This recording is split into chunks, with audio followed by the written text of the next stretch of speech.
สิพาพี่พี่น้องเลาะตลาดลักสามหรือว่าสุขสมบูรณ์เบิ่งแสงขมวนพี่น้อง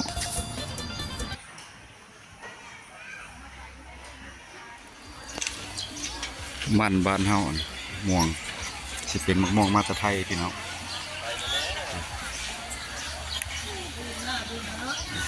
เดี๋ยวค่า FC ได้ดิ FC ได้ดิพี่น้องอามาตะไทยบ่ม่วงเจ๊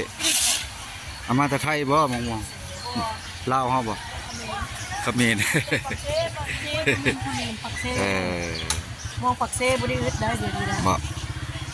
เมื่อนี่จะว่าเฮือนหลังเด็ก4-5 ต้นมันก็เอากิโลเท่าไหร่ละเพิ่นขายขายฮะ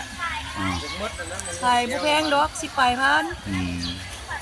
15,000 13,000ไปจักซั่นโอ้บ่ได้มาตลาดนานแล้วถึงเลย ไปทางใดจะมาดี ไปท่ายกิฟท่ายนี่แหละ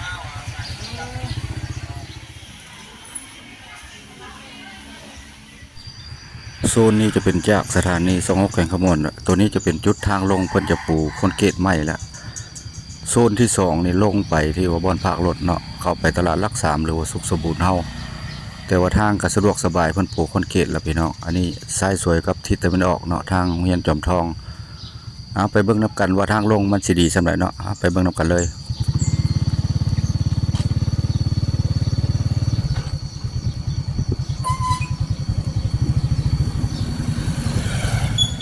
ทางลงเพิ่นจะปูคอนกรีตแล้วเนาะพี่น้องลงทางสถานีสองหกแข่งขมวนแต่เก่าแล้วมันทางยากกว่านี้เป็นคอนกรีตแล้วพี่น้องอันนี้ก็คือตลาดลักสามเฮาแข่งขมวน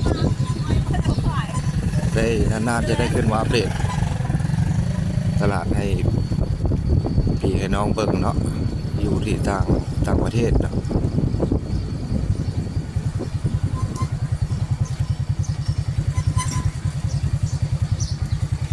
สะดวกสบายครับ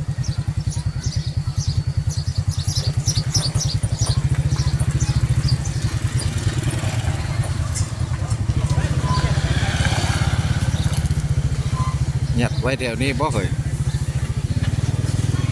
ใส่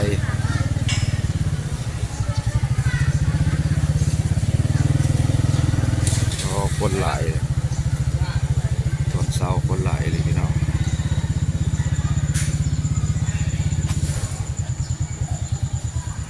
รถหลายขนาดรถใหญ่กับภาครถใหญ่คันหนึ่ง15,000 กีบพี่น้องรถจักรคันหนึ่ง5,000 กีบโอ้เพิ่นมุงใหม่เลยพี่น้องแต่ก่อนบ่ได้มุงเนาะเดี๋ยวนี้มุงใหม่เลยอยากมืดเดี๋ยวนี้5 โมงปลายพี่น้องหน้าห้องน้ำ3,000 กีบเนาะเข้าไปถ่ายนักถ่ายเบาอันนี้ก็คือตลาดลักสามสุขสมบูรณ์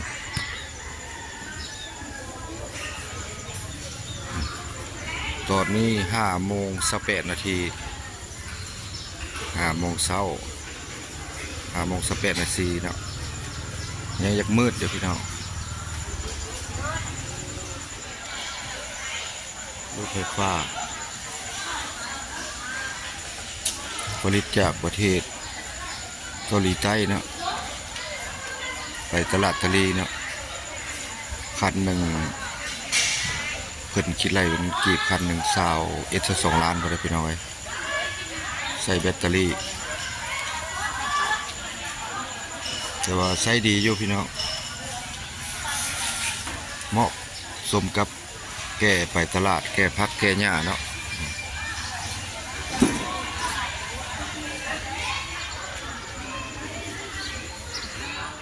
ตลาดลักสามก็เป็นตลาดใหญ่อยู่แต่ว่ามันเปิดยามเช้าเปิดยามเช้ามันเป็นตลาดซื้อขายสิมีตลาดบัวละพามาไซยมราชทุกจุดในแข่งขมวนนี่ก็เป็นตลาดนี่แหละแต่ว่าเป็นตลาดราคาส่งแต่ว่าราคาถูกสิเป็นผักต่างๆเครื่องป่าของดงทุกอย่างเนาะเป็นผักบ้งโลหนึ่งเพิ่นส่งบางจุดมันก็บ่มีราคาแน่นอนบางเทื่อก็โล3,000 กีบบางเทื่อก็โล6,000ยามมันอึดแน่ก็โล12,000พี่น้อง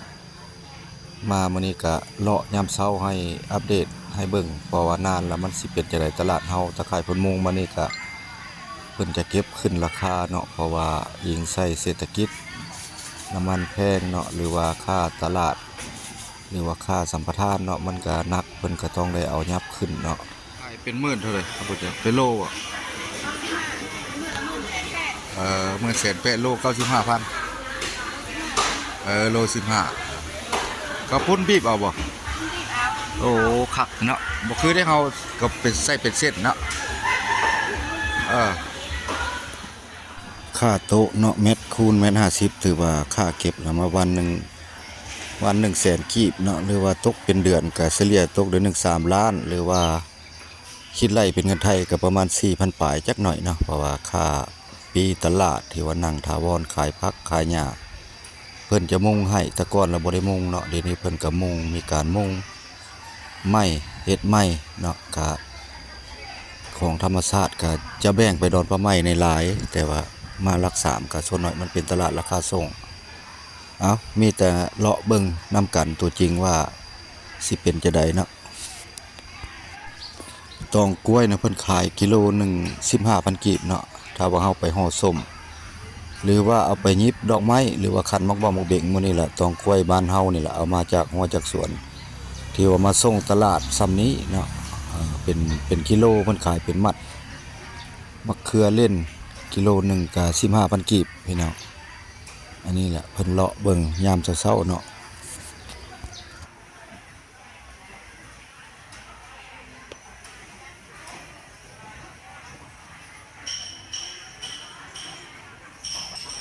ดอกสะโกบพี่น้องอันดอกเนี่ยก่อนนี่นะดอกสะโกบเนาะส่วนหลายอยู่ในโคกเนาะเทิงภูจานเท่าใดจะขายผ่านจาน20,000ดอกสะโกบพี่น้องส่วนหลายจะอยู่เทิงภูเนาะดอกสะโกบเนี่ย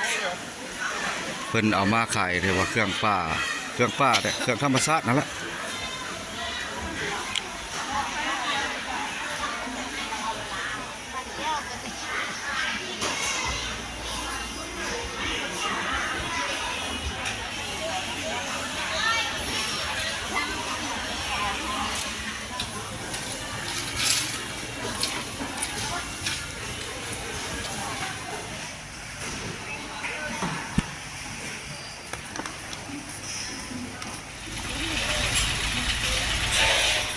กะหล่ำปักเซ่กำลังมาพี่น้องกะหล่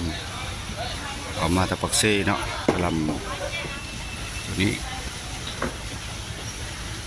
ร้านอาหารของกินซุกอันนี้มีทุกอย่างทุกเมนูเนาะเพิ่นจะขายให้แม่ค้ากินแต่ว่าเฮาบ่ได้นึ่งข้าวแล้วก็ซื้ออยู่นี่ข้าวสุกก็มีพี่น้อง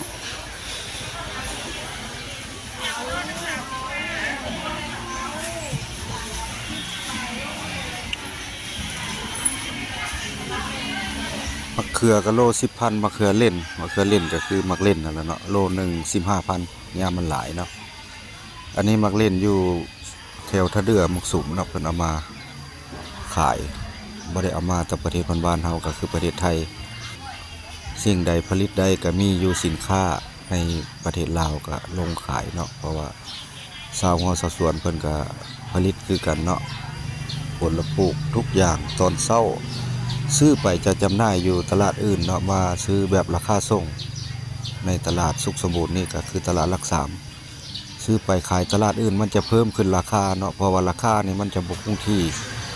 ผักบงนี่ช่วงนี้ก็โลนึง 8,000 กีบพี่น้องเป็นโลกจากหัวจากสวนมานี่ทางออกเพิ่งจะอัปเดตเส้นทางออกจำทองทางสถานีออกไปลัดทางหลัก2ค่าภาครถก็คือว่าแล้วเนาะรถจักรนี่หลายเนาะส่วนหลายก็ใช้รถจักรพอน้ำมันแพงรถใหญ่ก็น้อยลงเนาะราคาภาครถ 5,000 กีบขึ้นแน่แล้วอันนี้คือคอกรถจักรพี่น้องเพื่อความรับประกันต้องได้ภาคมาตลาดก็ได้เนาะมันบ้านเฮาม่วงสิเป็นมะม่วงมาตะไทยพี่น้องทางสถานีเนาะทางใหม่เพิ่นตัดใหม่เอาแปลงเกียมออกเมื่อแล้วขึ้นไปติดตามนํกันแบบยาวๆพี่น้องเฮาหนทางปูคอนกรีตใหม่แล้วขึ้นไปเบิ่งว่าสิเป็นจังไดพี่น้องหลังจากเข้าตลาดแล้วก็ออกมาทางจอมทองเฮียนจอมทองอันนี้ห้องเฮียนจอมทองหรือว่าสถานีห้อง6เส้น26แข่งขมวนขอโทษขออภัยพี่น้อง ออกไปทางลักสองเนาะลัดไปทางลักสองกับทางวัดจอมทองลงไปทางหนองบัวพี่น้องสิได้กลับและคลิปนี้ก็ได้เนาะมาตอนเช้าอัปเดตสถานการณ์ตลาดสุขสมบูรณ์หรือว่าตลาดลักสามเฮาในแข่งขมวนก็นานๆจะได้มาอัปเดตให้พี่ให้น้องเบิ่งอันนี้จะเป็นวัดจอมทองออกทางวัดจอมทองวัดจอมทองก็เป็นวัดหนึ่งที่ว่ามีการที่ว่าใหญ่เนาะในแข่งขมวนเฮาจุดประสงค์ก็เป็นหลักๆก็ได้มากก็แม่นจอมทองเฮาเนี่ยครับพี่น้อง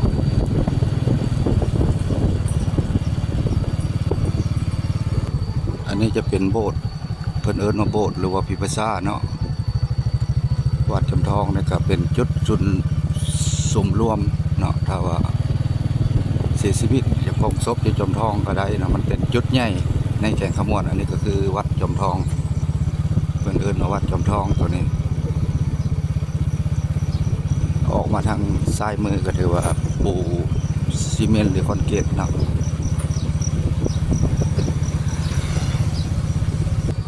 ตัวนี้ซอยแยกไปหนองบัวแยกนี้จะเข้าไปตลาดลักสองเกี่ยวไปเกี่ยวมาอยู่แถวนี้แหละ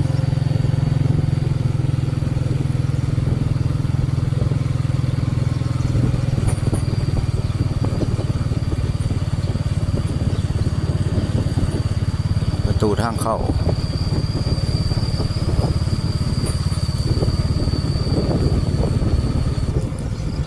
ลงคอยจอมทองแล้วเนาะ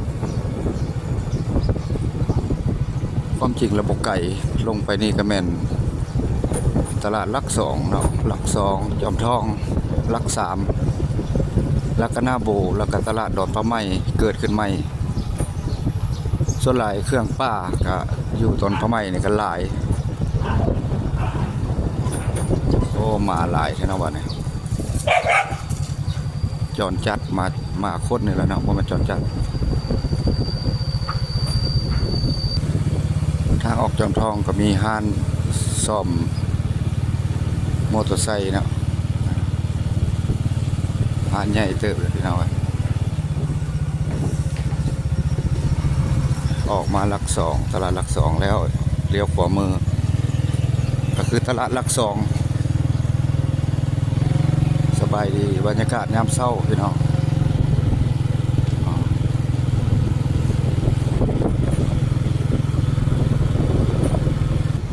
อันนี้จะเป็นตลาดลักสองคลิปวิดีโอนี่ก็เบาแปลงมาอัปเดตตอนเช้าเนาะคลิปนี้ก็สิได้ขออำลาพระจากพี่น้องไปอยู่ตลาดลักสองนั่นแหละคำว่าสบายดีเมื่อสุขพี่น้องไปก่อน